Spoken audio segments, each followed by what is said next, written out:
Hi everyone, welcome to maths at your finger tip. Surds indices के series को आगे बढ़ाते हुए आज हम लोग देखेंगे इनफाइनाइट सर्ट्स के कुछ क्वेश्चन जो कई बार कॉम्पिटिटिव एग्जाम में आए हैं और अक्सर इसे पूछा जाता है। तो चलिए देखते हैं कि इन क्वेश्चंस को कैसे करना है। पहले मैं इन क्वेश्चंस के ट्रिक बताऊंगी, फिर उसके पीछे का कंसेप्ट भी हम लोग डिस्कस करेंगे। इनफाइनाइट सीरीज के ये क्वेश्चन क्वाड्रेटिक इक्वेशन और कैलकुलस में भी कई बार आ जाते हैं। तो चलिए हम लोग सबसे पहले इनकी ट्रिक देखते हैं। देखिए, अगर इनफाइनाइट रूट में कोई भी टर्म रिपीट हो रहा है और बीच में मल्टीप्लिकेशन है, जैसे कि ये √5 इंटू यहाँ पे बीच में मल्टीप्लाई है ना, अगर मल्टीप्लिकेशन साइन है और इनफाइनाइट टाइम ये रूट रिपीट हो रहा है तो इसमें जो भी नंबर रिपीट हो रहा है ना, इसका आंसर वही होता है। इसकी वैल्यू 5 ही है और इसमें क्या रिपीट हो रहा है 10, इसकी वैल्यू है 10। क्या रिपीट हो रहा है 7, इसका आंसर 7 है। इसमें क्या रिपीट हो रहा है 2, तो इसका आंसर 2 ही है। तो ये ट्रिक है। आप कोई भी इस तरह का क्वेश्चन देखेंगे अगर अनकाउंटेबल रूट्स हैं यानी इनफाइनाइट रूट्स हैं तो देखते साथ ही जो नंबर रिपीट हो रहा है उसे लिख दीजिए।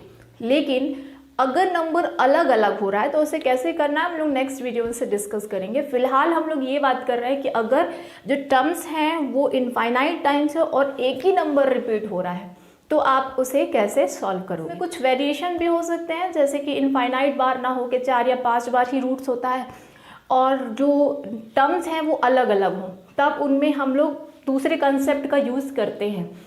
तो इसमें ट्रिक ये है कि अगर इनफाइनाइट बार नंबर रिपीट हो रहा है तो जो नंबर है ना वही इसका आंसर है। ठीक है, ये तो हुई ट्रिक कि आप इस तरह के क्वेश्चन देखिए सीधे आंसर लिख सकते हो। चलिए अब हम लोग इसके पीछे का कंसेप्ट डिस्कस करते हैं। चलिए हम लोग इसके एग्जाम्पल से समझते हैं। मैंने √5 वाला एग्जाम्पल लिया, जो √5 के लिए होगा वही 2 और 7 और 10 के लिए भी हो जाएगा। ठीक है, तो ये क्या कह रहा है कि इनफाइनाइट एक रूट है, उसके बाद 5 इंटू फिर सेम टर्म रिपीट हो रही है इनफाइनाइट। तब इसकी वैल्यू निकालने के लिए हम लोग इसको कुछ मान लेते हैं, कुछ सपोज कर लेते हैं। मान लेते हैं कि ये x के इक्वल है, ये पूरा टर्म जो है वो x है। ठीक है, लेकिन अब इसे x मानने के बाद भी जब तक कोई इक्वेशन ना बने तब तक हम इसे सॉल्व नहीं कर सकते। तो अब हम लोग क्या करेंगे, ये सोचेंगे कि जो पहला √5 है, मान लो मैं इसे हाइड कर लेती हूँ, तो अब ये क्या दिखाई दे रहा है आपको भाई, जो √5 इनफाइनाइट तो वो भी वही है, यानी पूरा इनफाइनाइट था, उसमें से मैंने एक हटा लिया तो भी तो इनफाइनाइट टर्म्स ही होंगे। यानी कहने का ये मतलब है कि इससे इक्वेशन बनाने के लिए हमें क्या करना होगा, एक 5 को छोड़ के इसकी वैल्यू फिर से x रखनी पड़ेगी, क्योंकि ये पूरा हमने x मान लिया था। तो अगर मैं इसमें से एक हटा दूँ तो ये फिर भी x है ना। ये पूरे टर्म्स कितने थे इनफाइनाइट बार √5 को हमने x माना था। अब अगर मैं एक बार 5 को हटा लेती हूँ तो ये फिर से हमारा x ही है, तो this is again your x। ठीक है ना। तो अब हम अगर इसे इक्वेशन बनाने के लिए इसे थोड़ा सा सॉल्व करेंगे तो जो पहला √5 था ना, 5 जैसे मैंने हाइड किया था, इसे अपन को ऐसे ही रहने देना है और इस पूरे की वैल्यू फिर से x रख देना है। तो ये रख दिया अपन ने। ठीक है, तो देखिए अब ये थोड़ा सा सिंपल लग रहा है ना। अब जब तक ये रूट नहीं हटता है हम इसे एकदम सिंपल नहीं कह सकते। तो इसका रूट हटाएंगे कैसे, और स्क्वायरिंग बोथ द साइड, दोनों साइड कर देते हैं स्क्वायरिंग। तो जब हम लोग दोनों साइड स्क्वायर करेंगे, इधर पे हो जाएगा x² और इधर रूट हट जाएगा तो कितना आ जाएगा 5x। ठीक है, अब हम लोग इसके आंसर के नज़दीक पहुँचे हैं, x की वैल्यू ऑलमोस्ट हमें मिलने ही वाली है। तो देखिए अब मैं दोनों साइड, एक साइड ले आती हूँ इसको।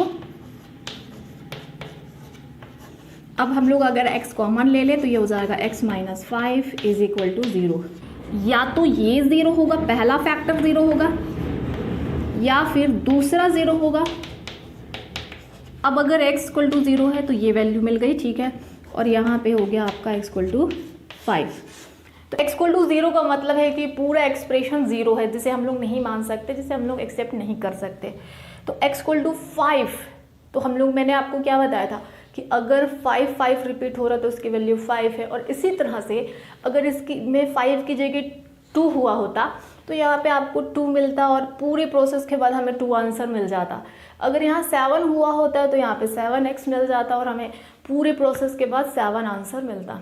तो क्या समझ में आया कि हमने इसका एक्सप्लेनेशन भी देखा कि इनफाइनाइट बार मल्टीप्लिकेशन साइन में जब सर्ट्स के टर्म होते हैं तो जो टर्म रिपीट हो रहा है वही उसका आंसर होता है। तो होपफुली आप समझ गए होंगे इसके पीछे कंसेप्ट भी और ट्रिक भी। तो इस वीडियो में सिर्फ इतना ही। सर्ट्स इंडाइसेस की सीरीज जारी रहेगी और इसी तरह के टिप्स एंड ट्रिक्स लेके हम लोग आते रहेंगे। Thank you for watching.